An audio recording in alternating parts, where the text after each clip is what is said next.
It's taken me the better part of 9 months, but I have finally reached the end of Bleach. And this ending has left me with some feelings I want to get off my chest.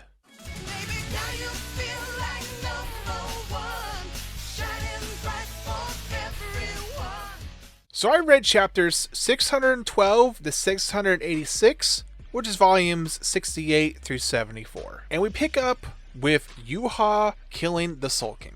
Ichigo and friends are given encouragement by Ichibei to confront the King of the Quincy's, while Urahara gathers an elite group, like Bleach's version of Nick Fury, who are to raid the royal palace. But things got even better when he came back into the scene.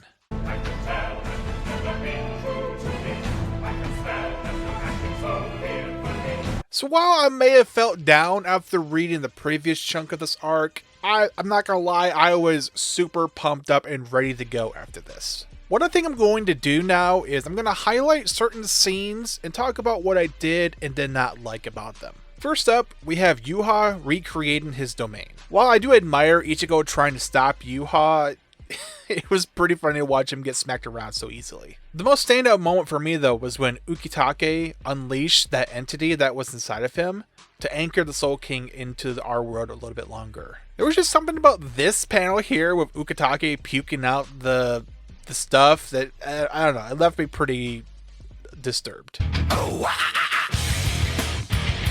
And then we had Baz B and a couple of the other Quincy's turning against Yuha. I honestly was not expecting to get a Baz B flashback, but I'm kind of glad we did, because he ended up becoming one of my favorite Stern Ritter. This flashback did a lot to give context to the formation of the Stern Ritter, what their purpose and motivations were, and of course, introducing us to Jugrim's relationship with Yuha. It is kind of a shame that Baz had to die right afterwards, but oh well.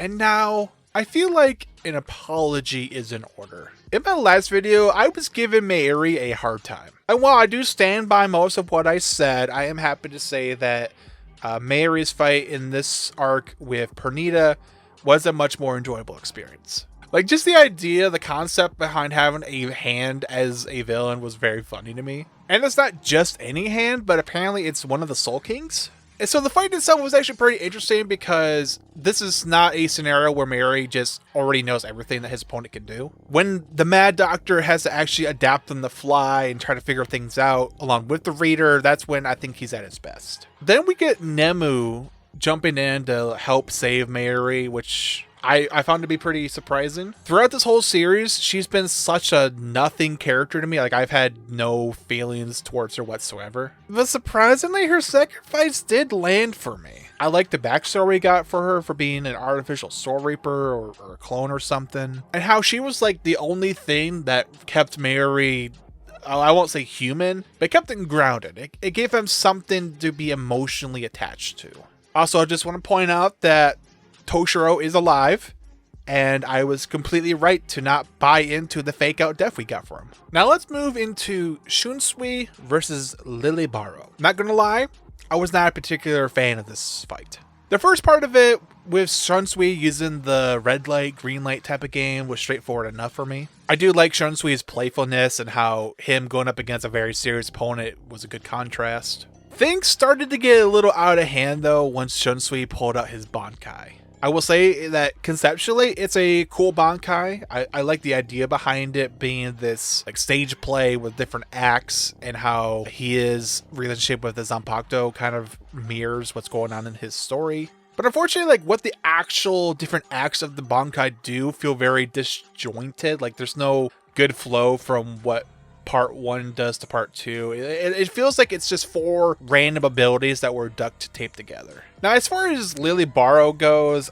this is the beginning of a trend we get at this part of the story where the Quincy's just become annoyingly resistant to death. Like, Lily gets hit by what should have been a fatal blow like 3 or 4 times, but every time he gets hit, he just comes back with like a stronger transformation, and it's like, I'm even stronger than I was before now. And from a story perspective, I really don't see any reason why we had to make his fight like 3 times longer than it probably should have been. And it doesn't even end on a good note. Like, we get him turning into a bunch of little chickens, and then Kira comes back and fights the chickens. Like, what purpose does bringing Kira back serve? I mean, he looks kind of cool, but like, oh, so he didn't die, so why? And unfortunately, Lily Barrow's not even the worst example of an unkillable Quincy. I think that dishonor goes to Gerard Valkyrie. And you know, I was excited to see this Miracle Man in action. Like, I like the idea of us getting a group battle against this singular strong opponent, because that's something we actually have not seen too often in the series. And unfortunately, that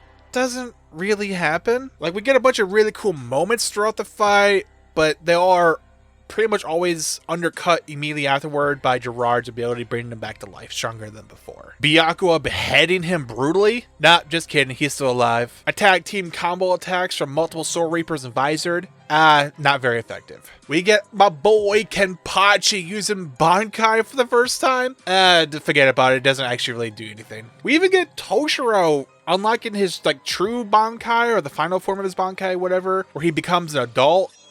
Even that doesn't really do anything. It just slows him down for a couple panels and then he's back to full strength. So how does this behemoth of a man get defeated? Well, it turns out Yuha decides he no longer needs his subordinates, so he decides to just absorb the power and become a god. Oh, no, no, no, no.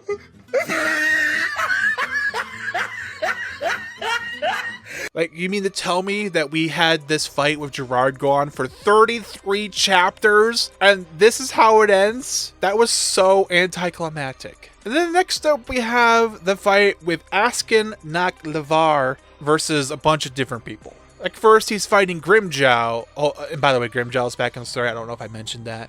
Then he fights Ichigo, and then Goroichi shows up, and then he fights Urahara. Now, thankfully, unlike the other two Quincy's I talked about, I will say I found this fight to be pretty good. It was pretty entertaining. I will say I think Kubo has completely let loose with his furry kink, because some of these Goroichi panels, like, goddamn.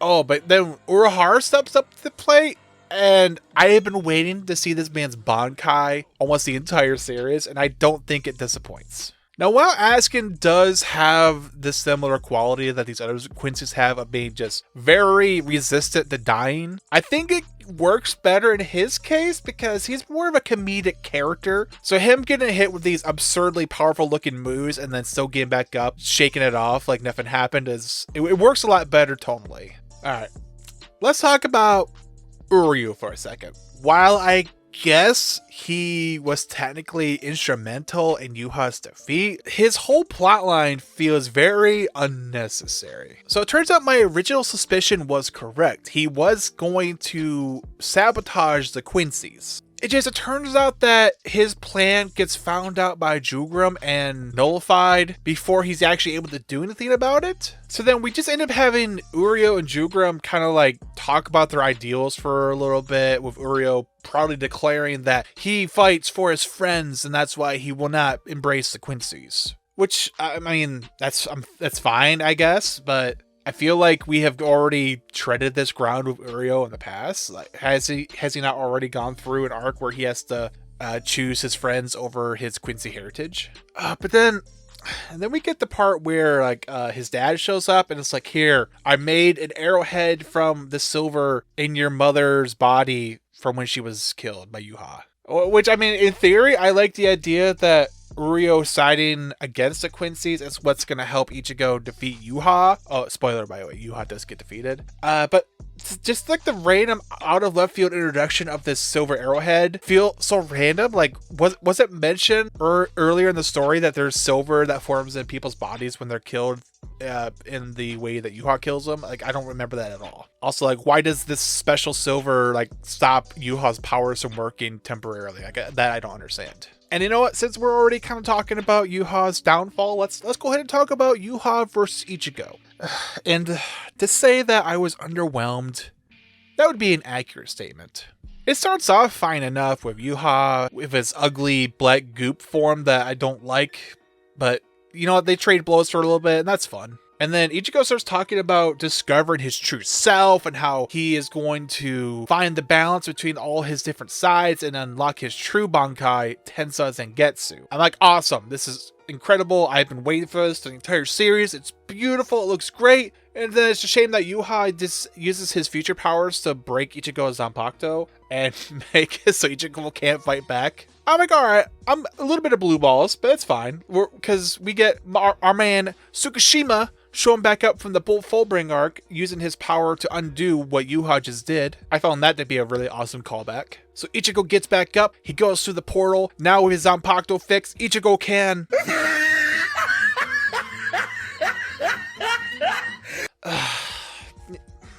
You know, I see what Kubo was going for. Like, I like the idea that Ichigo has to use his Soul Reaper powers to defeat Yuha. Not his Quincy powers, not his Hollow powers, just Ichigo's Soul Reaper power, which is the side of him that he has embraced the most throughout the series. It's just that then, like, we're relying on Urio's Deus Ex Machina Arrowhead to create the opening for Ichigo to defeat Yuha. This is not the way I would have wanted it to have gone. But, I think we can all agree that the best moment of this fight was when Aizen showed up to be the biggest Chad of the Chads. He used his power to fool Yuha, playing the role of a fake Renji and a fake Ichigo. This is the exact kind of mastermind manipulation that I was wanting to see from Aizen. But we're here at the very end now. Let's talk about the final 2 chapters real quick. I have a hard time believing that this is the way Kubo wanted things to end. Because we literally go from the panel of Yuha being cut in 2 by Ichigo, and then the next panel just says like 10 years later. Like, alright, I'm getting some major whiplash right now, but okay, we're doing a time skip after the final attack, alright? What's been going on? Seems that most of the damage has been repaired. Mayuri has a new Nemu that he is raising. Rukia is being raised to a captain at long last. Also, Rukia and Renji got together and they have a daughter. That's cool. And of course, Ichigo and Orihime finally got together and they have a son. I wouldn't say it's all good stuff though, because there's also a brief moment where we find out that my boy Chad became a professional fighter. I mean, good for him and all of that, but like, I feel like this is a portrayal of his character. Like, wasn't the entire point of his character arc throughout this story about learning how it is okay to fight for the right reasons, like protecting your friends or something like that? But he ends up becoming a professional fighter, so now he's fighting for money? I mean, like, what is the point of that? Also, because of how fast this gets wrapped up, there's so many questions that just have been left unanswered. Like, whatever happened to the Soul King? He was cut in half, and now there were different parts of his body that were kind of floating around, but apparently everything's fine now. Like, I'm assuming either he was healed or there's a new Soul King, but that never gets touched on. Also, like, did Uruhara, Yoriichi, and Grimjaw, like, did they escape from Askin's poison, or did they die? Also, we never get to see Ishin. Like, where the heck is Ichigo's dad? Why is he not here with everybody else celebrating the happy ending? It's weird. And then I also left some questions about Yuha. Like, why did he want to conquer death? Obviously, he had some grievances with the Soul King. But I don't think it was very clear, like, why he was so hell-bent on making sure death wasn't a thing anymore. I mean, I do agree that not every villain needs to have a thoroughly explained motivation, but because Yuha's been positioned as, like, the grand master overmind that's been around since the very beginning of the story, I feel like he should have been one of the villains that needed his stuff explained. I feel like at this point I could probably just make an entire video ranting about all of the stuff that did not get answered at the end of this series, but I'm just gonna leave it right there. So to summarize my feelings on Bleach, it's a shame that a lot of this finale felt rushed and unsatisfying. The 1,000-Year Blood War arc started off really strong, and unfortunately it just kind of got bogged down by there being too much action and not really enough focus on characters and the plot lines that were established. And yes, I know I'm complaining about there being too much fighting in a shonen battle manga. Like, there are so many characters in this story, but a lot of them just don't really have a purpose. They're just there to exist. And some of them I would have loved to have seen, like my boys Chad and Ganju. They could have done something awesome, but like literally all they are there for are to fight some statues off screen in the final battle. It's like, alright. Now, even though I have found a lot of aspects of Bleach to be disappointing, a lot of that has to do with the fact that it's because there are so many aspects of Bleach that are also incredibly good. Like, I don't think Bleach's world building gets enough credit from most people in the anime and manga community. Like this balance between the mortal world, soul society, Huwakamundo, human soul reapers, Quincy's, hollows. A lot of this is very interesting stuff that I did like. And there's no denying that the way Bleach presents itself is unmatched. The visual designs of the characters, the variety that we get in powers and abilities, and of course the way like the anime it looks and the OST in the anime are just so good. With the anime returning, now we're finally getting like a director's cut version of the Thousand Year Blood War, where some of the gaps can be filled in, and if there are changes that need to be made, those changes can be made, which makes me very excited for the future of Bleach. Because without a doubt, the way this story ended did not do justice to what came before it. So guys and gals, if I haven't pissed you off with my thoughts and feelings about Bleach, I want you to share in a comment below. What do you think about Bleach? Were you happy with the way it ended? Do you wish it went a different way? And are you excited about the upcoming seasons of the Thousand Year Blood War anime? Whenever I reach the end of one of these series, I always feel bittersweet. But time moves on, and now I must get back to reading Vagabond. So guys, thank you so much for watching, and you guys all have a wonderful rest of your day. Peace. Also, a big shout out to the most recent member of the channel, Xdouche360. Thank you so much for the support.